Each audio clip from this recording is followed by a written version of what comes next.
Welcome back to Hit Subscribe, where we chat with key leaders in the e-commerce space to discuss the present and future state of commerce optimization. I'm your host, Kat, content marketing strategist at Recharge. On today's episode, we chat with Troy Petrinoff, who handles all things retention at Everyman Jack. We dive into BFCM strategy and how things may or may not look a little different this year as a result of all the changes happening in the economy. So I'm here with Troy Petrinoff from Everyman Jack. And Troy, why don't you tell me a bit about what you do at your company and what your brand is all about?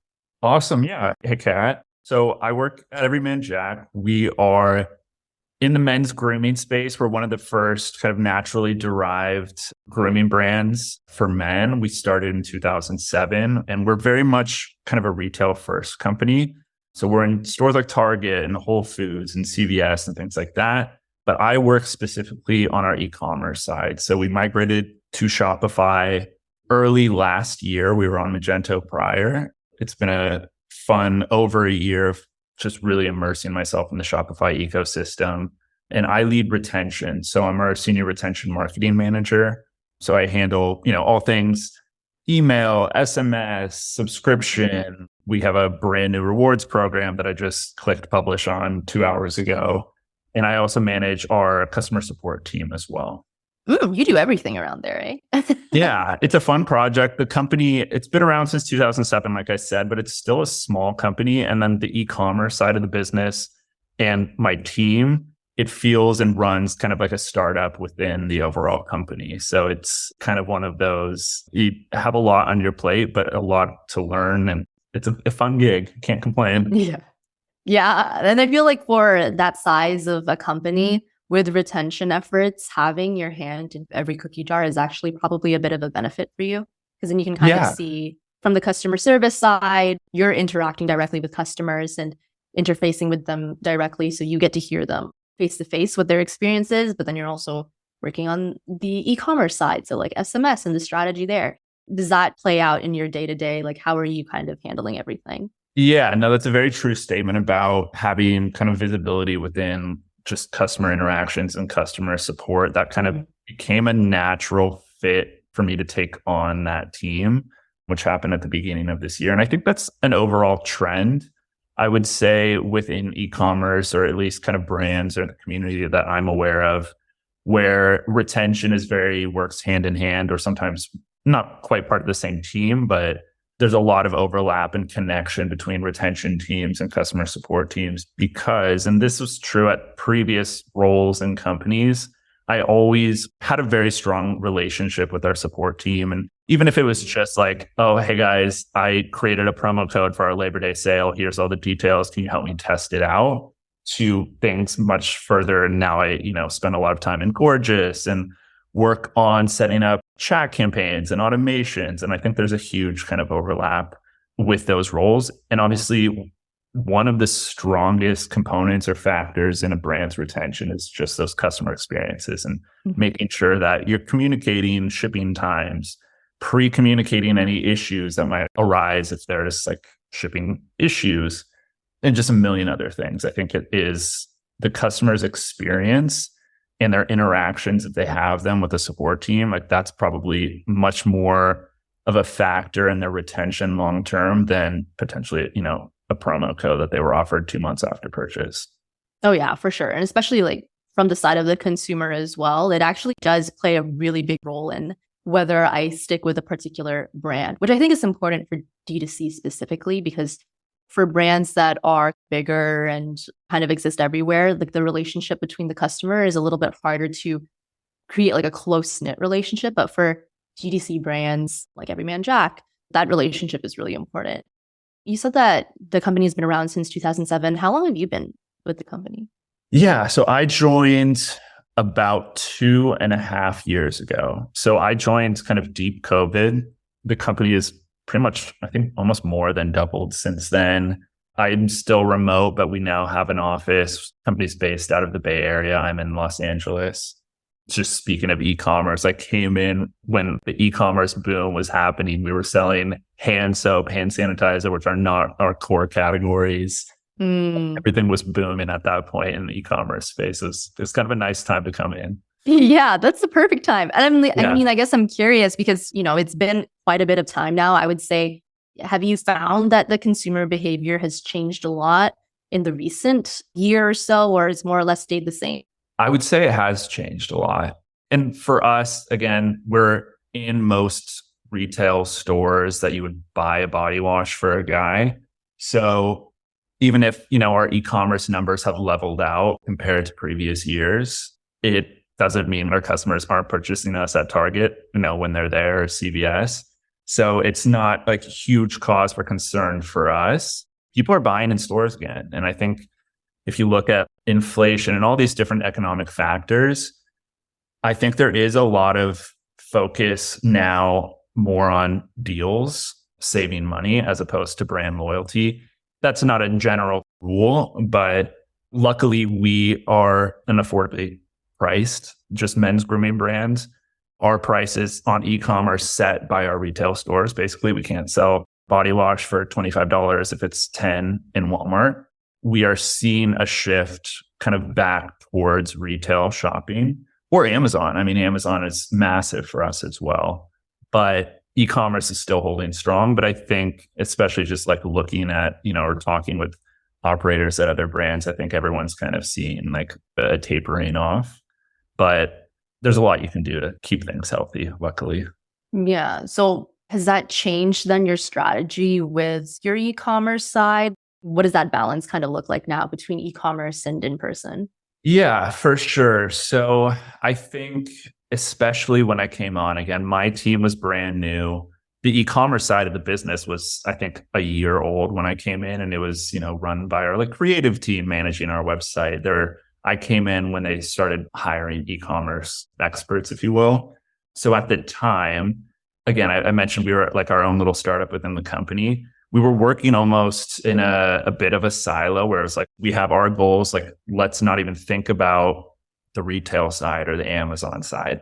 That's definitely shifted. So now we really focus on, or one of our big focuses is adding a lot more educational content to our website, because we realize, and this is how I shop personally, if I'm in a Target, I'm someone that is kind of an obsessive researcher. So I will pull out my phone and read reviews of the product that I'm buying. Yeah, a lot of people do that.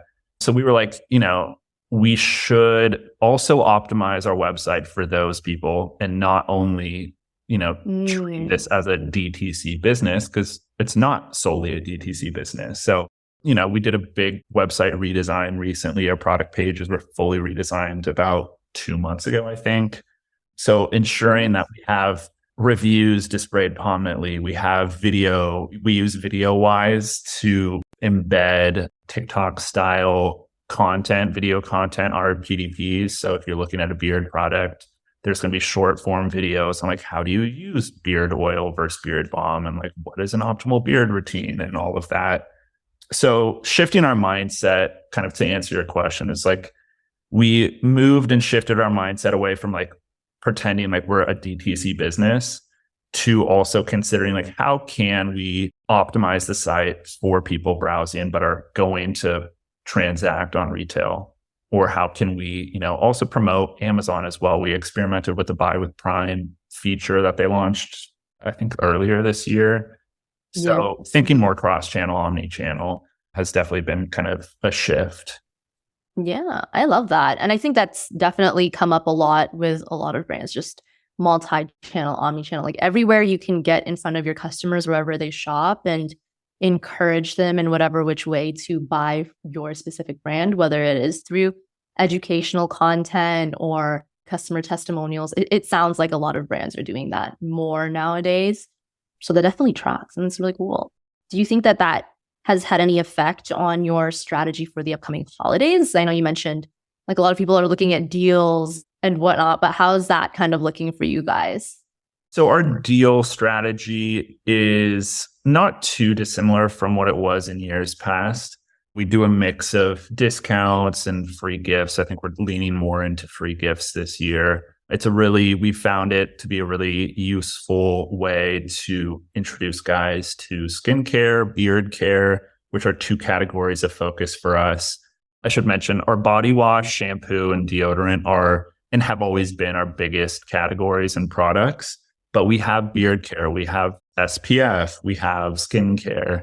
Those are really helpful. I think once anyone finds a face wash that works for them or beard care products, like those are products and categories that are more prone towards loyalty and retention.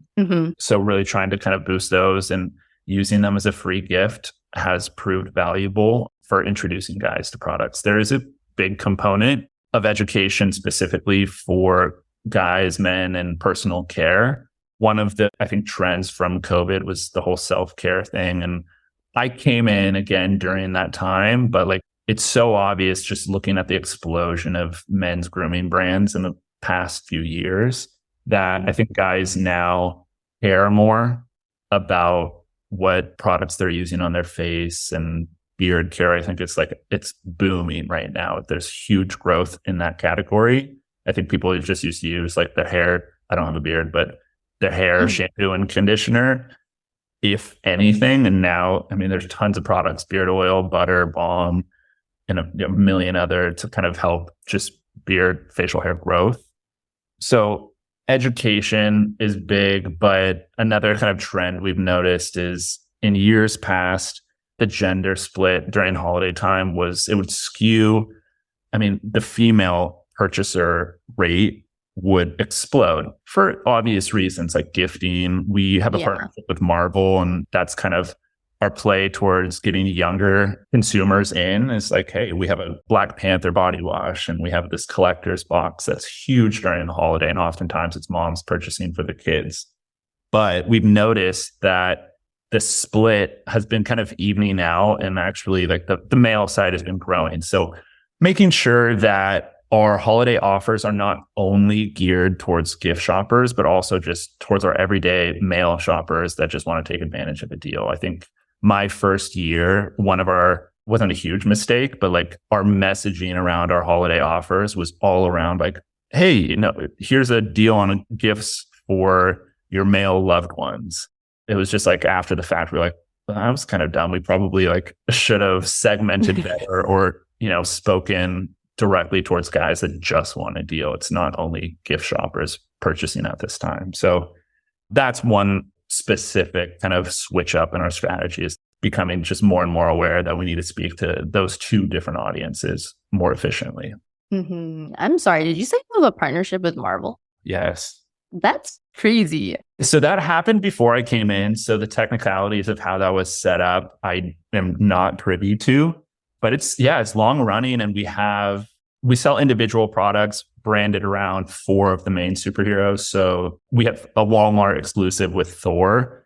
You can only get that one in Walmart, but on our website, we have Iron Man, Captain America, Black Panther, and Spider-Man.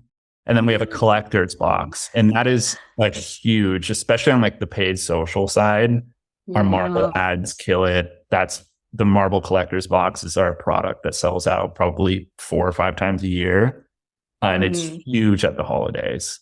And we also have something new on the Marvel end launching during this holiday season that I can't spoil, but it will be exciting. It's a really fun product, and it really is great for, I think parents are always trying to figure out ways to get young kids to like use deodorant and have healthy hygiene habits, and throwing a Marvel character on there has seemed to work. If you look at the reviews, parents are very appreciative. For getting people to actually participate in their hygiene. But yeah, there was something that you mentioned that I wanted to just touch on, which is you changed your strategy a bit to move away from just the gifting to your male loved one to something more for people who are just like looking for a good deal.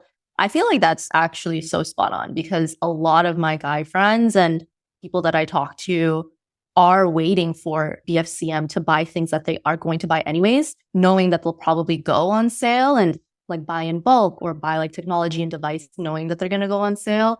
So I feel like that is important, especially today. I'm sure you've seen like the economy and the way that it is. Like people are a lot more cognizant of their spending. You already spoke to it a bit, but is there anything additional that I think you might have on how that's changed, what your holidays are going to look like, and then post-holiday as well, how you're going to be looking at retaining those customers? Yeah, for sure. So, I mean, again, we have never really on the e-commerce side shied away from offers during holiday. I know a lot of brands in the past, e-commerce brands would shy away or just never, I think away, like never ran promos. But these days with the economy and the place that it is, I think away, I can't remember if it was last year, but I remember seeing tweets and stuff around like away is running promos, clear sign of economic struggle. So I think that aversion to running offers during the holiday periods is kind of thrown out the window.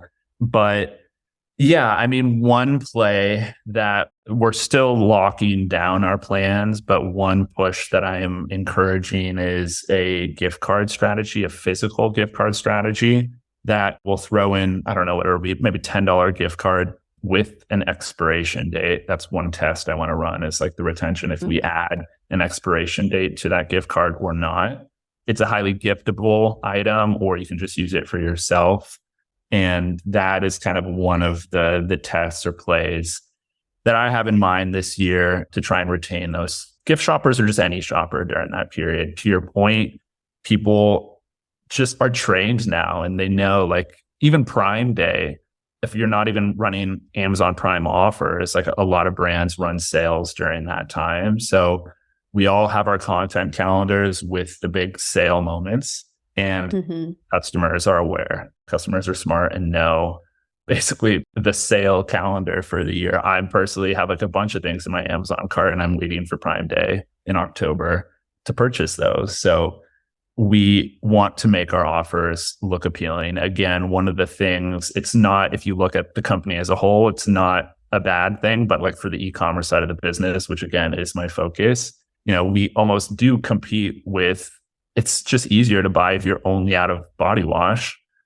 You might as well just pick it up the next time you're at Whole Foods. But I want our customers to come to our website and place an order of $50 or more. So we have to have offers and free gifts and things that make it attractive.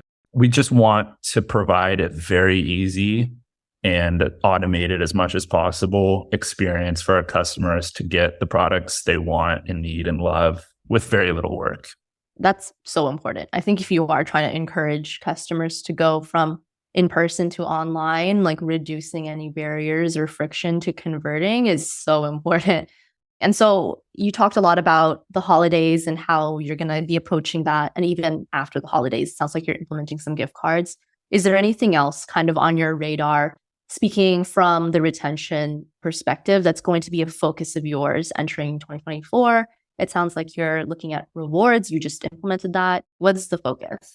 I would say soft launch rewards this morning. It's always a little daunting. There's so much technicality and just there's a lot of rigging behind the scenes in the back end for a rewards program. So my soft launch strategy is to set it live and not send out any marketing emails for probably a week, just so we can kind of see any issues or anything coming into our CS team and tackle those before we announce to hundreds of thousands of people.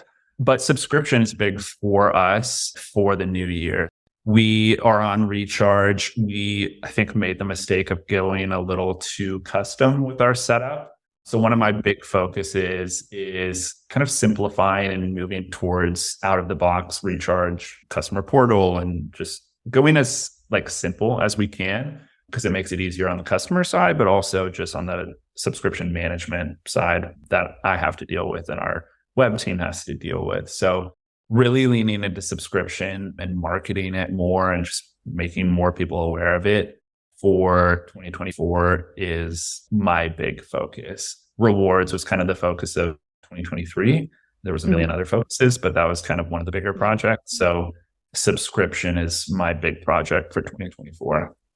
Nice. And then for simplicity, are you talking about like simplicity for the customer or for you guys? Both. Okay. Yeah. When we moved to Shopify, it was actually my first time outside of like small projects with friends. It was my first time really working in the Shopify ecosystem and the first time for most of my coworkers as well. So there was a lot of learnings. And I think one of our now, looking back, things that I would have done differently is we came to our dev agency with like, here's our vision. This is what we want our subscription program, for example, to look like and how we want it to function. And we kind of, temporarily forgot that the whole appeal of Shopify is there's all these apps that just kind of do everything you need functionality wise out of the box. So we over-designed, I would say, our subscription program and had to spend a few months kind of untangling things. And we have a few more months to go on that. The goal is to obviously make it easier for our customers to build a subscription box or subscription order, but also by going very custom on like the subscription customer portal, we run into technical bugs here and there where our CS team their hands are tied behind their back and they can't really help a customer. And we have to turn to our dev agency and file a ticket and wait 2 weeks and stuff like that. So untangling that web is a focus for sure. Honestly, yeah, I feel like a lot of brands are also running into that just because everyone's kind of strapped for resources, whether it's financial or time or actual people. Simplifying everything is honestly just the way to go. It sounds like right now. I think a lot of brands, when they get the resources at the time to like not complicate things, but make things a bit more advanced and customized, they really like hop on that. But then you realize that there's maintenance after. And so, yeah, I think a lot of people are moving towards simplification. So that's really, that tracks. I mean, the theme and like the lesson to take away, I think, is we thought we knew what the optimal experience would be and what the customer would want, and built that right away, where we probably should have just started simple and learned what the limitations were, what our customers wanted, and then added that on after we determined the need. So I think that probably applies to everything, or could apply to everything, not just a subscription program. So that was definitely one of my big lessons learned. Yeah, a key learning. I feel like we covered a lot of really good stuff for the retention side. I think a lot of brands listening are probably going to be taking away some of the stuff you mentioned with gift cards. I feel like that's quite innovative. And then probably looking into rewards and things like that. As we round out this episode, I'm curious on the less professional technological software side. I normally ask my guests something a bit more personal. So I'm just curious for you, is there anything that you've been listening to, whether it's an audiobook or a podcast or a particular person that you're really listening to and getting a lot from, that you would recommend to people in the same space as you, like with retention, working in e-commerce? Oh boy, that is a good question. Let's see. I have Waves.